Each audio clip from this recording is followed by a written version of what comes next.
pessoal. Hoje a gente vai conversar um pouquinho sobre assuntos de direito de família, mais especificamente a questão das guardas, das visitas e dos alimentos.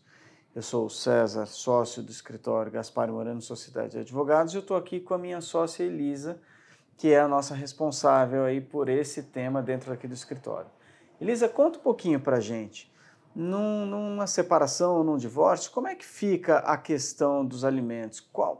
Porque sempre quem está para se divorciar pensa na questão de quanto vai ficar de obrigação para pagar mensalmente a título de valor de alimentos. Como é que funciona isso? Você consegue dar uma ideia aqui para as pessoas entenderem quanto vai custar esse negócio? Eu acho que esse é um dos primeiros pontos que vem à mente dentro de uma família quando tem um divórcio ou uma separação. Alimentos dos filhos. Como vai se gerenciar essa relação no dia a dia, né? E uma das primeiras coisas que vem e me perguntam a respeito disso, é um valor específico, vai descontar do salário dele?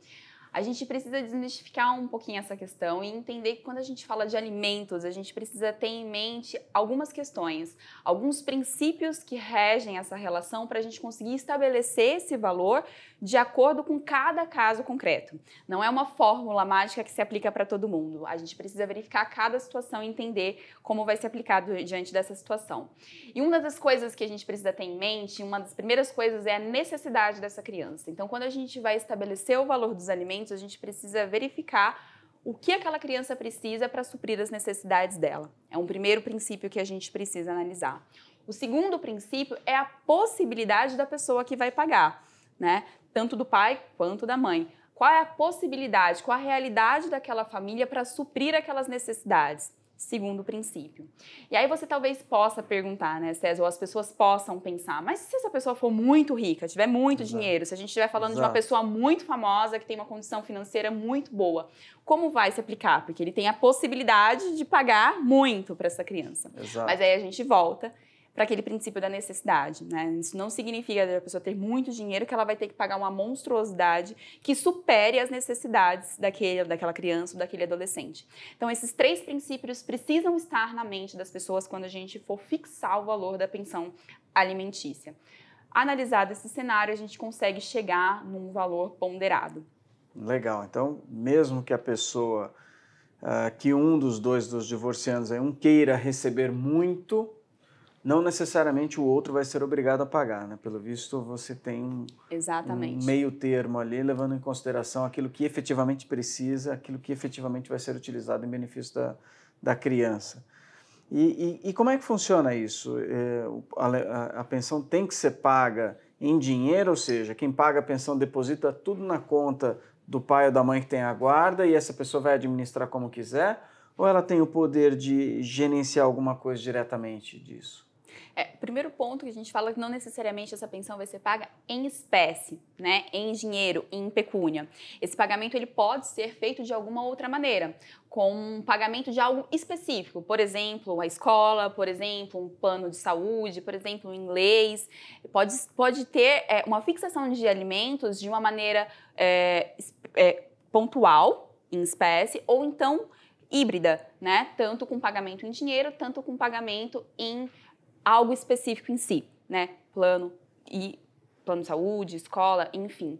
E com relação ao gerenciamento disso, né? Não é porque a pessoa, vamos supor que a guarda esteja com um dos genitores, independentemente de ser o pai e da mãe, que ele vai poder usar aquilo de uma forma indistinta. É necessário que ele reverta aquilo efetivamente, se a gente está falando de um pagamento em espécie, em favor do menor, em favor da criança, em favor do adolescente.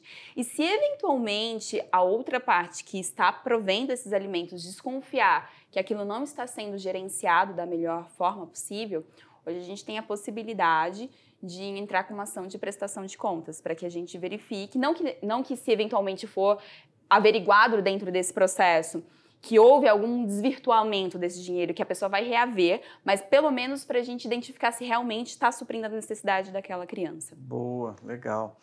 E é importante, então, para essa finalidade, você ter um título executivo, ou seja, um pedaço de papel que vai garantir ao menor esse valor e da outra parte que paga também você ter a certeza de que é só aquilo que é devido? Sim, é extremamente importante, né? Se a gente está diante da prática, um pai ou com uma mãe que não tenha esse documento que formalize falando a pessoa deve pagar tal valor para o outro, se a gente não tem isso, a gente não consegue executar. Então aí, se a pessoa não tem esse papel, esse documento, uma sentença, um título executivo para que a gente possa cobrar esse título judicialmente, ela fica desamparada. Então ela vai ter que começar a fazer toda a ação de alimentos desde o início. E aqui eu não estou falando que as pessoas não possam entrar num acordo entre si, elas podem, é extremamente importante que os pais, num divórcio, numa separação, consigam chegar a um consenso a respeito dessa questão de alimentos e não necessariamente ingresse com uma ação judicial para discutir essas questões, mas isso precisa estar documentado, para que se lá na frente a gente tiver algum problema, tiver alguma questão que não esteja mais em harmonia entre essa família, a gente tenha esse documento para poder levar a juízo e o juiz fazer com que ele seja cumprido. E no divórcio, como é que fica a questão da guarda? Com quem fica a guarda da criança? O pai pode pedir a guarda? Aquilo vai só para a mãe necessariamente? Como é que funciona? Essa é uma questão interessante, que até pouco tempo atrás a gente segmentava muito a questão da guarda unilateral, né? De falar que a criança ou o adolescente, com o fim do relacionamento dos pais, ia ficar ou com um ou com outro.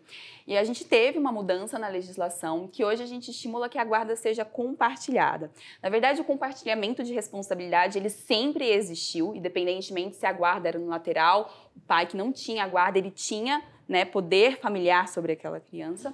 Só que hoje a gente estimula mais essa divisão mesmo, estimula mais que o filho esteja na convivência efetivamente desses dois pais, não como se praticava antigamente, que o pai via a criança apenas de 15 em 15 dias. Então, assim, hoje a guarda compartilhada ela é uma regra.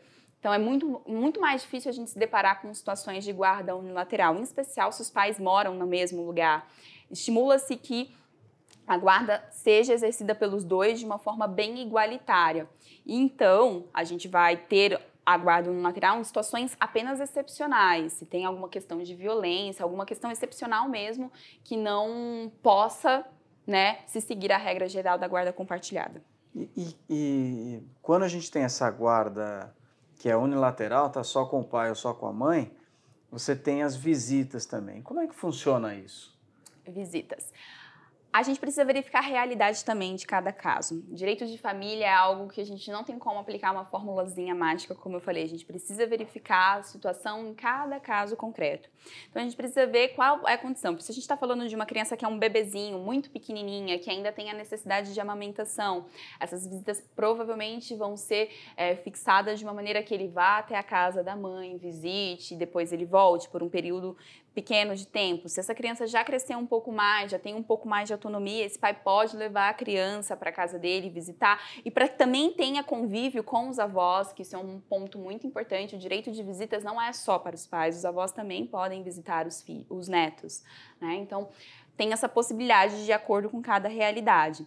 E em algumas situações excepcionais, se a gente está falando de uma criança, um adolescente que tem algum tipo de limitação, alguma doença que dificulte, né, essa locomoção dele, a gente vai pensar em possibilidades para que possa garantir esse direito dos pais estar na presença do filho, mas também garantindo o melhor interesse dessa criança, desse adolescente. E se por algum motivo o pai ou a mãe não conseguirem fazer valer o direito de visita, como é que faz? Daí a importância do título executivo, tanto para a questão dos alimentos, quanto para a questão de visitas. É extremamente importante que isso esteja regulamentado e previsto num documento formal. A gente tem estimulado muito aqui no escritório, né, a construção do plano de parentalidade, que nada mais é do que os pais se sentarem, se unirem, definirem os regramentos e as diretrizes a respeito da vida daquela criança e daquele adolescente. E isso a gente pode também fazer por meio de uma ação litigiosa, mas o ideal é que a gente estimule de fato o consenso entre os pais, porque aí sim a gente vai conseguir resguardar o melhor interesse daquela família como um todo, pais e filhos. Mas se eventualmente esse documento não existir, fica um pouquinho difícil de cumprir. Por isso a importância dele, que se eventualmente não for cumprido, com o documento em mãos, a gente pode levar isso para que seja efetivamente cumprido. E se a outra parte não cumprir, o juiz pode usar de medidas mais severas, de algumas ferramentas para tentar obrigar a outra parte a executar o que está previsto no documento. Bom, então é isso, gente. Para quem tiver interesse de saber mais, acompanhe os nossos vídeos aí. Se você gostou, deixe o seu joinha e clica no sininho também para receber novidades.